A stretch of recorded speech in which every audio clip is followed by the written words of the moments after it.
The moment something controls your emotions, it quietly controls your decisions. Most people don't realize this when it begins. It doesn't arrive loudly. It slips in through small reactions, subtle expectations, and unexamined attachments. At first, it feels harmless. You care about an outcome. You care about how someone sees you. You care about keeping something stable. But beneath that caring, something deeper is forming. A silent dependency that reshapes how you move, how you speak, and how you think. What most people miss is that emotional attachment doesn't announce itself as weakness. It disguises itself as passion, loyalty, or connection. You tell yourself you're invested. You tell yourself you're just being human. But psychologically, attachment always creates leverage. The more something matters to you emotionally, the more power it holds over your internal state. And anything that can move your internal state can influence your behavior. This is where tension begins. Because the moment you care deeply, your mind starts negotiating with reality. You replay conversations. You imagine outcomes. You feel resistance when things don't go your way. You become internally reactive. Even if you remain outwardly calm, inside there is movement, and that movement leaks. It leaks through your tone. It leaks through your timing. It leaks through your presence. People don't need you to confess your attachment. They sense it. Emotional tension doesn't come from events themselves. It comes from your relationship to them. Two people can experience the same situation, and only one feels destabilized. The difference is not strength. It's attachment. One person is emotionally invested in how it must turn out. The other is not. And because of that, one becomes mentally flexible while the other becomes psychologically rigid. Here is the realization that changes everything. Emotional attachment is not the same as care, and it is not the same as commitment. Attachment is dependence on outcomes you do not fully command. It is when your sense of inner balance becomes tied to external conditions. When that happens, you stop operating from clarity and start operating from need. Even subtle need reshapes perception. You begin to interpret situations through desire or fear instead of observation. This is why attachment makes people predictable. When you need validation, you chase it. When you fear loss, you hesitate. When you want approval, you adjust yourself. None of this feels dramatic in the moment. It feels reasonable. But psychologically, it places your center of gravity outside yourself. The dangerous part is that this shift happens quietly. You don't notice it as weakness, you experience it as emotion. But emotion, when unexamined, becomes instruction. It tells you what to avoid. It tells you what to pursue. It tells you when to retreat. And unless you are conscious of this process, you obey it automatically. Detachment doesn't mean suppressing emotion. It means stepping back from identification with it. Instead of being inside the reaction, you observe it. Instead of merging with the feeling, you study it. You notice what rises. You notice what tightens. You notice what wants control. This creates distance. And distance creates choice. When you begin observing your emotional responses rather than living inside them, something subtle changes. The urgency fades. The inner noise quiets. You stop needing immediate resolution. You become less reactive. Not because you are numb, but because you are aware. Awareness interrupts compulsion. This is where the mindset shift begins. You stop asking how you feel about everything, and start asking what is actually happening. You stop organizing your decisions around emotional comfort, and start organizing them around clarity. You realize that not every internal impulse deserves action, and not every external stimulus deserves reaction. Slowly your identity changes. You are no longer someone pulled by emotional gravity. You become someone who can remain steady inside uncertainty. You become harder to provoke, harder to manipulate, harder to rush. Your presence changes because your inner state is no longer outsourced to circumstances. This is not coldness. This is self-possession. It is the ability to care without clinging, to engage without attaching, to move without needing control over outcomes. When you reach this state, you stop broadcasting emotional vulnerability. You stop signaling urgency. You stop offering leverage. And in that quiet space, something powerful emerges. You become internally complete. You no longer require situations to resolve a certain way to feel centered. You no longer need others to validate your state of being. You operate from inner stability rather than emotional dependency. That is when you stop being someone who reacts to life, and become someone who moves through it deliberately. Raji, timing, and emotional presence. Long before anything is said, both sides are unconsciously assessing something much deeper: who needs who more. This is the unseen social pattern that shapes outcomes. The individual who is emotionally invested broadcasts it through micro-reactions. Their voice changes slightly. Their responses speed up. Their attention narrows. They begin to lean forward psychologically. Meanwhile, the person who remains internally neutral becomes the anchor point. They are not rushing to fill silence. They are not seeking reassurance. They are not adjusting themselves to be received well. They simply observe. Human behavior is remarkably consistent in this way. People gravitate toward those who feel self-contained.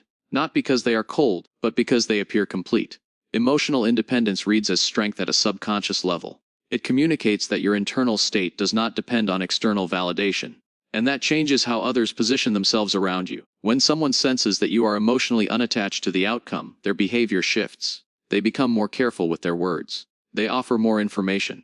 They reveal more than they intended. This happens because emotional neutrality removes your visibility as a target. You are no longer broadcasting desire or fear. Without those signals, others cannot easily calibrate how to influence you. This is the psychological leverage point most people overlook. It is not about control. It is about invisibility. When you stop emotionally advertising what matters to you, you become harder to read. And when you become harder to read, you become harder to steer. Attachment creates openings. Detachment closes them. Think about how often people give themselves away without realizing it. They rush to respond, they explain too much, they seek agreement, they soften their boundaries to avoid discomfort.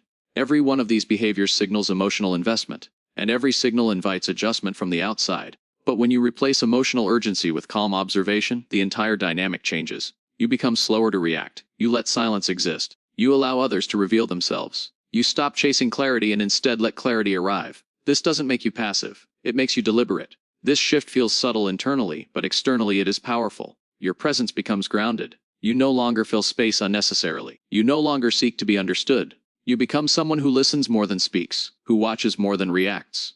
People interpret this as confidence. Even when you are simply being neutral, they feel the difference. Emotional stillness creates gravity. There is a quiet authority that emerges when you stop needing anything from the moment. You don't need approval. You don't need agreement. You don't need reassurance. You are complete in your own position. This removes pressure from your interactions, but it also places pressure on others, not through force, through absence. They begin to compensate for the emotional space you no longer occupy. This is why detachment is often mistaken for power. It isn't power in the aggressive sense. It's power through non-need. It's power through psychological independence. Your mindset begins to change when you realize that influence does not come from trying to persuade. It comes from refusing to be pulled. You stop entering conversations to gain something. You enter them to understand. You stop moving toward outcomes emotionally. You allow outcomes to unfold. This makes you less predictable. And unpredictability, when paired with calmness, creates respect. You also begin to notice how much of human interaction is driven by invisible emotional currents. Who interrupts, who waits, who explains, who withdraws. Once you see it, you can't unsee it. And once you stop participating emotionally, you step outside the current entirely. Your identity shifts at this point. You are no longer someone who influences by effort. You influence by presence. You don't need to perform certainty. You don't need to assert authority. You simply remain centered while others adjust around you. You become someone who doesn't leak intention, someone who doesn't rush connection, someone who doesn't chase validation. You move differently. You speak differently. You wait differently. And slowly, without announcing it, you become psychologically untouchable in social spaces. Immediately escape it, you build tolerance. When you feel desire and don't immediately pursue it, you strengthen restraint. Each moment of non-reaction reinforces internal authority. Emotional control is not about suppressing feelings. It's about refusing to let feelings dictate your decisions. There is a difference. Suppression creates pressure. Control creates clarity. Your emotions rise. You observe them. You don't attach meaning to them right away. You don't justify them. You don't act on them. You simply notice. This sounds simple, but it is one of the most powerful psychological practices a person can develop. Because when you stop reacting automatically, you regain choice. Most people live inside emotional momentum. They carry yesterday's frustration into today's conversations. They carry past disappointments into new opportunities. Their internal state spills forward. Discipline interrupts this pattern. You start drawing mental boundaries. Not between you and other people. Between you and your impulses. You begin separating sensation from response. Feeling from action. Thought from identity. This creates a psychological buffer. Within that buffer, you become less volatile. You stop being pushed around by internal weather. You are no longer forced to match the emotional tone of your environment. You don't absorb other people's anxiety. You don't mirror their agitation. You remain steady. This is mental boundary work. You decide what enters your inner world and what doesn't. You stop outsourcing your mood to circumstances. You stop letting other people's chaos become your own. At first, this feels uncomfortable. Your nervous system is used to release. It wants expression. It wants resolution. But when you stay still inside that discomfort, something unexpected happens. The emotion begins to lose intensity. It peaks, then fades. You learn that feelings are temporary signals, not commands. This realization is transformative. You no longer rush decisions when you're emotional. You no longer speak just to relieve pressure. You no longer act simply to escape discomfort. You wait. You breathe watch. Over time, this practice reshapes your identity. You begin to trust yourself, not because life becomes easier, but because you become more stable within it. You develop internal consistency. Psychological transformation doesn't arrive through dramatic moments, it arrives through repetition, through small acts of restraint, through choosing silence over reaction, through choosing awareness over impulse. People start to experience you differently. You become harder to provoke, harder to manipulate, harder to rush. You don't escalate. You don't defend unnecessarily. You don't over-explain. Your calmness becomes noticeable, not because you're trying to project strength, but because you are no longer fragmented inside. This is when emotional detachment becomes visible externally. Your body language slows. Your voice becomes measured. Your movements become intentional. Others sense that you are not governed by immediate emotional shifts. And this creates respect, even when nothing is spoken. Your identity shifts from someone who reacts to someone who responds. From someone who is carried by emotion to someone who carries themselves. You begin operating from structure instead of stimulus. This is what inner discipline produces, not rigidity, stability. You become someone who can sit with discomfort without needing to escape it. Someone who can feel without being ruled by feeling. Someone who holds internal authority regardless of external pressure. And once you reach this state, emotional attachment no longer has the same grip on you. You still experience life fully, but you no longer surrender control to momentary impulses. You stop being driven by emotional momentum and start moving through life with deliberate awareness. Imagine moving through your days without being pulled by approval, rejection, or expectation. Not emotionally armored, not distant. Simply steady. This is what the future version of you looks like once attachment no longer dictates your internal state. You don't wake up wondering how others will treat you. You don't measure your worth through reactions. You don't carry yesterday's tension into today's decisions. You move differently. Most people live inside emotional gravity. Their moods rise and fall with conversations, messages, outcomes, and opinions. A delayed reply changes their energy. A cold interaction lingers in their body. Praise lifts them. Criticism follows them home. They don't realize how much of their identity is constructed from external feedback loops. The untouchable state begins when those loops dissolve. Not because you stop caring, but because you stop outsourcing your inner balance. This shift is quiet. It doesn't announce itself. You notice it in small moments. Silence stops feeling awkward. Uncertainty stops demanding immediate action. You no longer feel compelled to explain yourself. You become comfortable being misunderstood. Your nervous system settles into neutrality instead of anticipation. This is what happens when you detach. You reclaim your attention. Most people scatter their attention everywhere. They monitor reactions. They replay conversations. They anticipate outcomes. Their minds are constantly pulled forward or backward. Detachment brings attention back into the present. You stop chasing emotional resolution and start inhabiting your body fully. Presence becomes natural. And presence changes everything. When you are no longer emotionally leaning into situations, people feel it.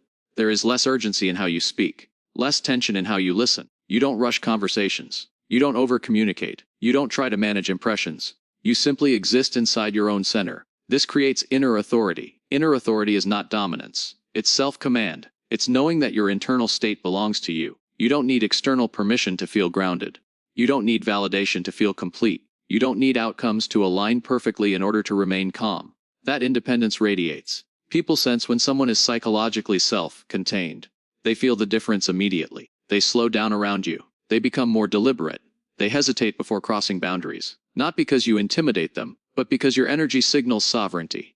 You are no longer emotionally available on demand. You have stopped offering unrestricted access to your inner world. This is where long-term power forms. Not power over others, power over yourself. When you detach from outcomes, you stop being pulled by hope or fear. When you detach from approval, you stop performing for acceptance. When you detach from control, you stop forcing situations to resolve in specific ways. You allow life to unfold while remaining internally aligned. This alignment creates psychological distance. And psychological distance creates clarity. You begin seeing people as they are, not as you wish them to be. You notice patterns without romanticizing them. You recognize dynamics without becoming absorbed by them. Your awareness sharpens because emotion is no longer clouding perception. This is a different kind of intelligence. Not analytical intelligence. Emotional intelligence rooted in restraint. You become harder to influence because you are no longer emotionally predictable. You become harder to pressure because you don't operate from urgency. You become harder to destabilize because your center is internal. Stillness becomes your baseline. Not forced stillness, natural stillness. You don't chase. You don't cling. You don't rush. You speak when necessary. You listen more than you talk. Your energy becomes contained. Most people leak emotional energy constantly. They worry about perception. They replay interactions. They imagine rejection. They exhaust themselves trying to control how they are seen. Their attention is fragmented. Their nervous systems stay activated. You conserve. You choose. You respond instead of react. Over time, this reshapes how the world meets you. Interactions become simpler. Situations become cleaner. People approach you differently because you approach yourself differently. You stop asking for space. You take it. You stop waiting to be acknowledged. You operate from alignment. You stop negotiating your worth internally. Your confidence becomes private.